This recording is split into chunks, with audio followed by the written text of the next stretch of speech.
Pemirsa, topik utama hari ini adalah hukum waris perdata, sebuah aspek hukum yang seringkali menimbulkan pertanyaan dan sengketa di dalam masyarakat. Hukum waris perdata di Indonesia diatur di dalam Kitab Undang-Undang Hukum Perdata atau KUH Perdata yang berasal dari hukum Belanda. Di dalam sistem ini, pembagian warisan dilakukan berdasarkan hubungan darah atau ikatan keluarga, kecuali apabila pewaris telah membuat surat wasiat. Untuk pengertian dari hukum waris perdata, ada rekan saya yaitu Nasya dan Raja yang akan menjelaskan. Kepada mereka, saya persilakan. Assalamualaikum warahmatullahi wabarakatuh. Perkenalkan saya Nasya Hanifa dengan NIM 2410 112160 akan menjelaskan tentang pengertian hukum waris, azas-azas hukum waris, dan unsur-unsur hukum waris. Pertama ada pengertian waris menurut para ahli. Yang pertama yaitu Profesor Gregor van de Bosch. Hukum waris adalah himpunan aturan yang mengatur akibat-akibat hukum harta kekayaan pada kematian, peralihan harta kekayaan yang ditinggalkan orang yang meninggal dunia, dan akibat-akibat hukum yang ditimbulkan peralihan ini bagi para penerimanya, baik dalam hubungan dan perimbangan di antara mereka satu dengan yang lain, maupun dengan pihak ketiga. Yang kedua ada dari Supomo, menuturkan bahwa hukum waris memuat peraturan-peraturan yang mengatur proses meneruskan serta mengoperasikan barang-barang harta benda dan barang-barang yang tidak berwujud benda dari suatu generasi kepada keturunannya. Yang ketiga, menurut Profesor Ali Afandi, hukum waris adalah hukum yang mengatur tentang kekayaan yang ditinggalkan seseorang yang meninggal dunia serta akibatnya bagi para ahli warisnya. Yang keempat, menurut Profesor R. Wirjono Prodjodikoro, menuturkan bahwa hukum waris sebagai soal apakah dan bagaimanakah berbagai hak-hak dan kewajiban-kewajiban tentang kekayaan seseorang ketika meninggal dunia akan beralih kepada orang yang masih hidup. Dalam kata lain, hukum waris diteruskan sebagai salah satu peraturan hukum yang mengatur tentang beralihnya harta warisan dari pewaris karena kematian kepada ahli waris. Yang kelima, menurut R. Santoso Pujo Subroto, beliau mengemukakan bahwa sengketa pewarisan timbul apabila ada orang yang meninggal. Kemudian terdapat harta benda yang ditinggalkan, dan selanjutnya terdapat orang-orang yang berhak menerima harta yang ditinggalkan itu. Kemudian lagi tidak ada kesepakatan dalam pembagian harta warisan itu. Selanjutnya ada pengertian hukum waris secara umum. Hukum waris merupakan sebuah hukum yang mengatur tentang pembagian harta peninggalan seseorang yang telah meninggal dunia kepada pihak-pihak yang berhak, seperti keluarga dari garis keturunan langsung, dengan mempertimbangkan aturan adat masyarakat setempat yang memiliki prioritas lebih besar. Selanjutnya ada azas-azas hukum waris. Yang pertama ada azas kematian. Azas ini diatur dalam pasal 830 KUH Perdata yang berbunyi pewarisan hanya berlangsung karena kematian.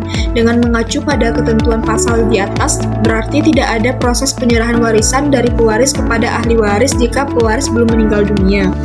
Yang kedua ada azas hubungan darah dan hubungan perkawinan.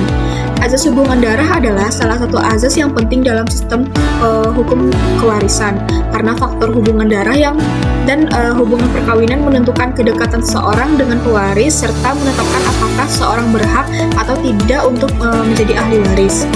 Yang ketiga ada azas bilateral. Azas ini menunjukkan bahwa individu tidak hanya mendapatkan warisan dari pihak bapak, tetapi juga dari pihak ibu, serta dari saudara laki-laki dan saudara perempuan. Yang keempat ada azas individu. Azas ini mencakup pengertian bahwa harta warisan dapat dibagikan kepada masing-masing ahli waris untuk dimiliki secara pribadi. Selanjutnya ada azas segala hak dan kewajiban pewaris beralih kepada ahli waris. Yang dimaksud dengan semua hak dan kewajiban pewaris dalam azas ini adalah hak dan kewajiban dalam bidang harta kekayaan. Selanjutnya ada unsur-unsur waris. Yang pertama ada pewaris, yaitu orang yang meninggal dan meninggalkan harta kekayaan. Yang kedua ahli waris, orang yang masih hidup dan berhak mendapatkan warisan pada saat pewaris meninggal dunia. Yang selanjutnya ada harta waris, segala bentuk kekayaan yang ditinggalkan oleh pewaris. Sekian dari saya ucapkan terima kasih. Jika seseorang meninggal dunia, siapa sih yang berhak untuk mendapatkan harta peninggalannya? Nah, jawabannya ada di hukum waris menurut KUH Perdata. Pertama, kita akan bahas tentang unsur waris. Pertama, pewaris adalah orang yang meninggal dan meninggalkan harta. Kemudian ahli waris yaitu keluarga yang masih hidup dan berhak menerima harta waris. Kemudian harta waris itu semua kekayaan yang ditinggalkan. Ciri-ciri hukum waris yang pertama yaitu berlaku saat pewaris meninggal, yaitu dalam pasal 830. Dan ahli waris yaitu berdasarkan darah dan perkawinan dalam pasal 832.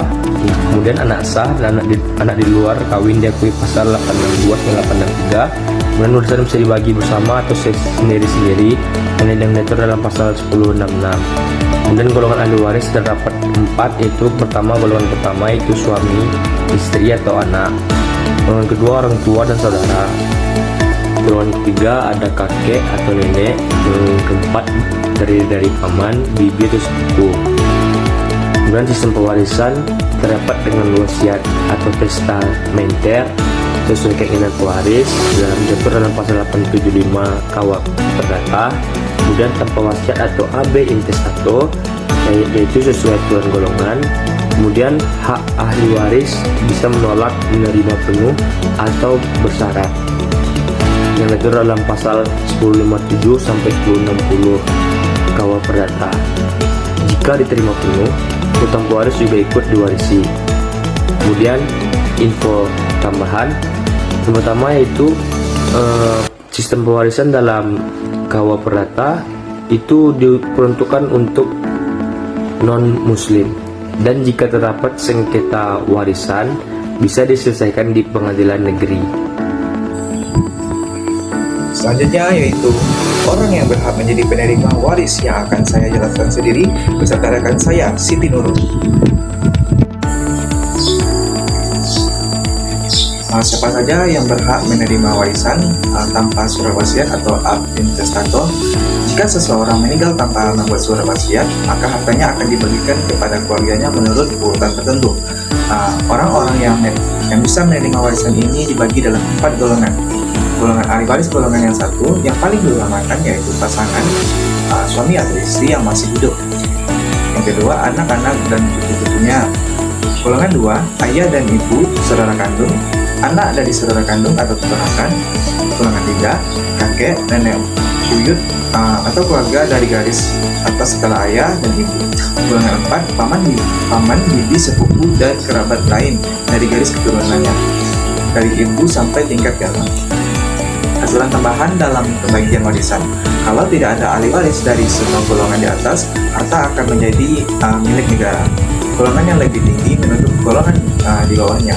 Contoh, kalau ada anak, maka saudara atau kakek nenek tidak dapat warisan.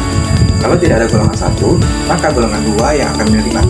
Golongan 3 dan 4 hanya dipakai kalau golongan-golongan di atas tidak ada.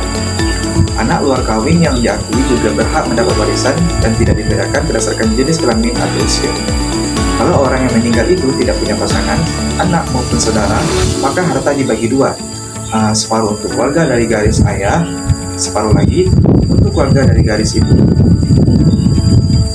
Jika tidak ada golongan 1 dan 2, maka golongan 3 yang dapat. Kalau golongan 3 juga tidak ada, barulah golongan 4 yang menerima. Pembagian dalam satu golongan dilakukan secara rata. Semua anak atau saudara mendapat bagian yang sama besar. Untuk golongan 3 dan 4, warisan dibagi rata setengah untuk keluarga dari garis ayah, setengah lagi untuk garis keluarga dari garis ibu. Pembagian secara testamenter.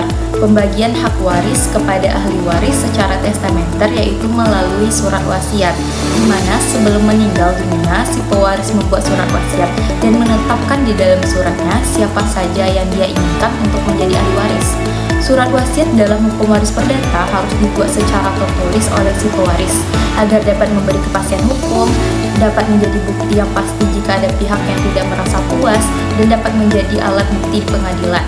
Pada pasal 857 KUH Perdata diberikan definisi wasiat, yaitu suatu akta yang berisi pernyataan seseorang tentang apa yang akan terjadi setelah ia meninggal dan olehnya dapat ditarik kembali. Adapun jenis-jenis surat wasiat, yang pertama menurut isinya terbagi menjadi 2 jenis.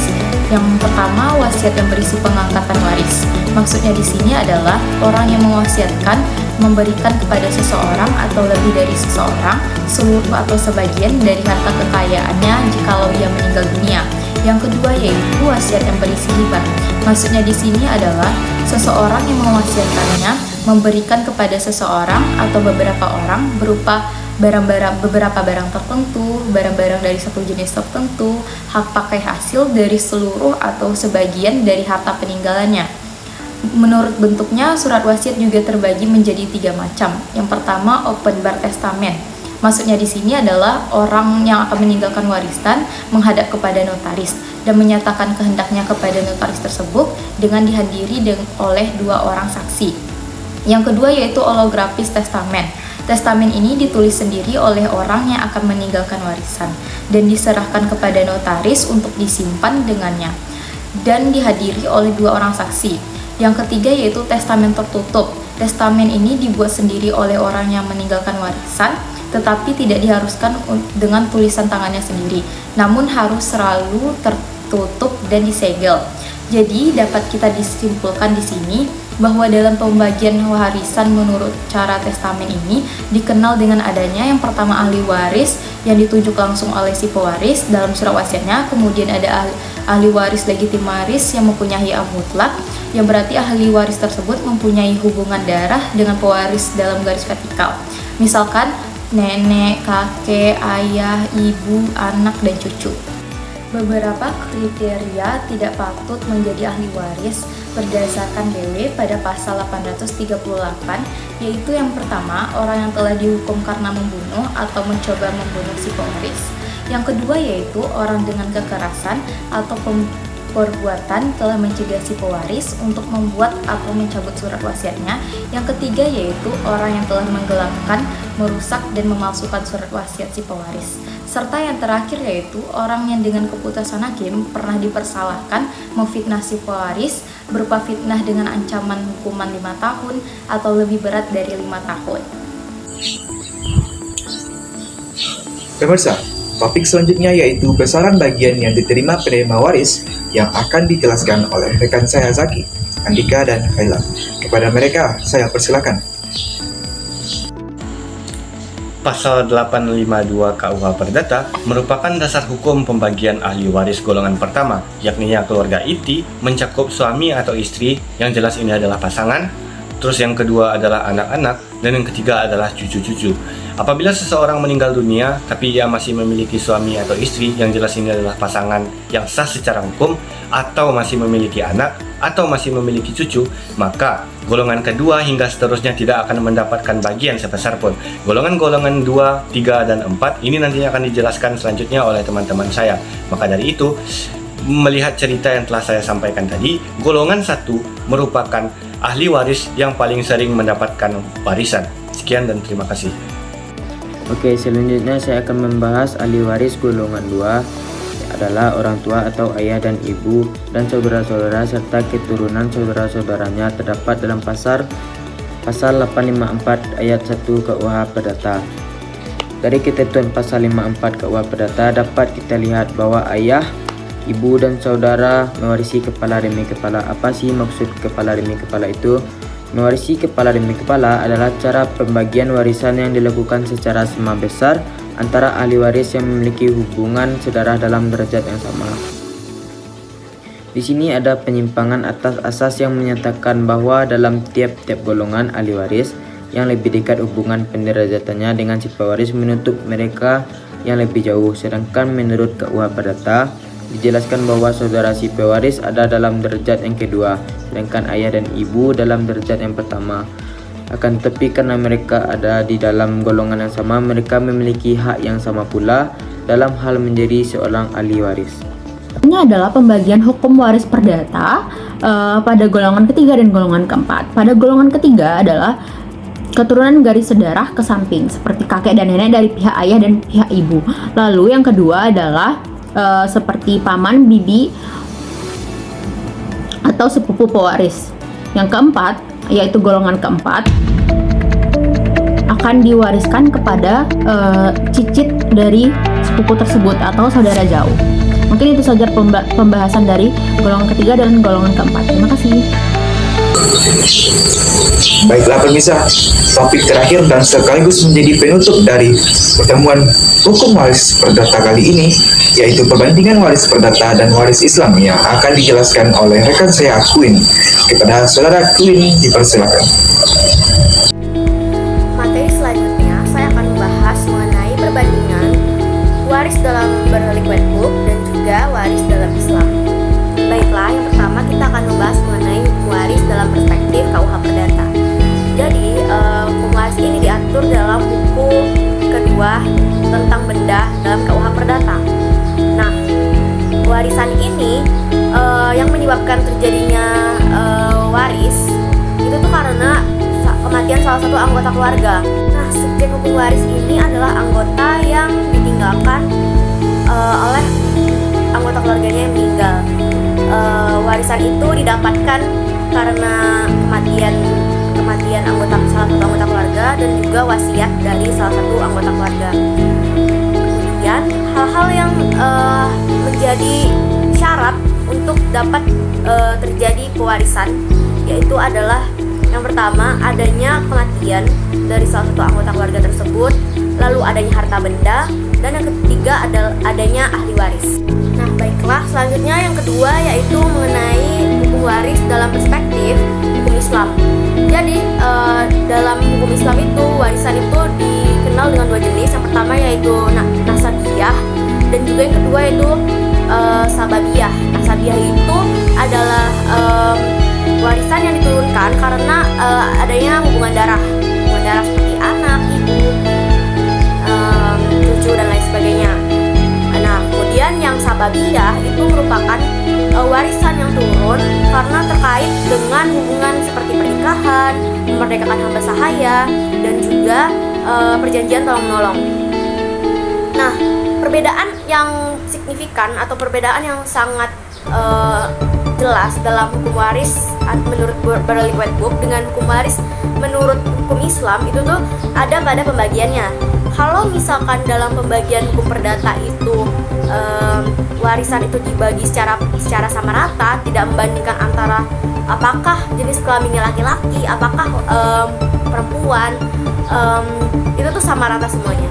Sedangkan dalam hukum waris Islam itu tuh membaginya memiliki persentase tersendiri.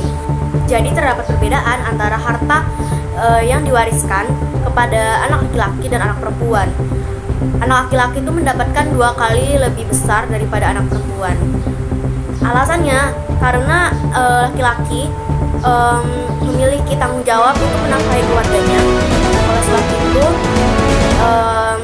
harta yang diberikan atau diwariskan kepadanya itu lebih besar daripada harta warisan yang didapatkan oleh perempuan.